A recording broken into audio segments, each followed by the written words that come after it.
Chaque fois que je vais aux toilettes, je n'utilise jamais le papier pour m'essuyer. Je le roule en petites boulettes à la place, puis je les trempe dans l'eau, j'en presse l'humidité, et je les colle entre elles avec du dentifrice, jusqu'à ce qu'elles forment un bloc solide. C'est la clé de mon évasion. Pendant les repas, il m'enlève les menottes pendant quelques minutes seulement. Quand le gardien détourne le regard, j'enfonce le bloc de papier dans la serrure. Après qu'il a fermé la porte et qu'il est parti, je pousse doucement. La première porte s'ouvre.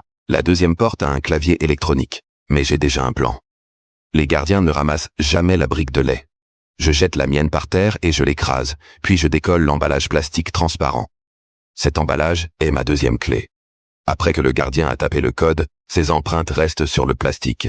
J'ai une combinaison à 4 chiffres, mais ce n'est pas suffisant. 4 chiffres peuvent être arrangés de 24 façons différentes. Il me faut assez de temps pour les essayer toutes. Heureusement, j'ai eu de la chance. Mais je ne m'enfuis pas. Je pirate d'abord le système de surveillance puis je retourne tranquillement dans ma cellule, parce que ce n'est que l'étape 1. Pour vraiment sortir d'ici, il me faut plus de détails. Jour 1. Je reste silencieux. Je fais semblant d'être faible. Je laisse les gardiens penser que je suis inoffensif. Mais la vraie raison, c'est d'écouter leurs pas, les changements de garde, les moments où ils se relâchent. Au bout de 2 semaines, je repère un schéma. À chaque fois que le temps de promenade se termine, mon gardien rejoint le gars de la salle de contrôle. Il monte sur le toit pour fumer. 5 minutes aller-retour. Ces 5 minutes sont ma fenêtre. Je commence à étudier les lieux. Juste en dessous du toit se trouve le seul angle mort, à moins de 30 mètres de moi. Et voici l'élément clé. De l'autre côté de ce mur se trouve le garage de la caserne de pompiers. Chaque jour à 4 heures de l'après-midi, les camions de pompiers sont lavés juste à l'extérieur. J'assemble toutes ces informations. Le lendemain, pendant la promenade, je passe à l'action. Hé, Rogue, Ouais, t'as l'heure? qu'est-ce que ça peut te foutre? T'as un rencard? Non. T'as peut-être une sœur, une cousine? Tu veux que je t'écrabouille la tronche? Non, pas vraiment.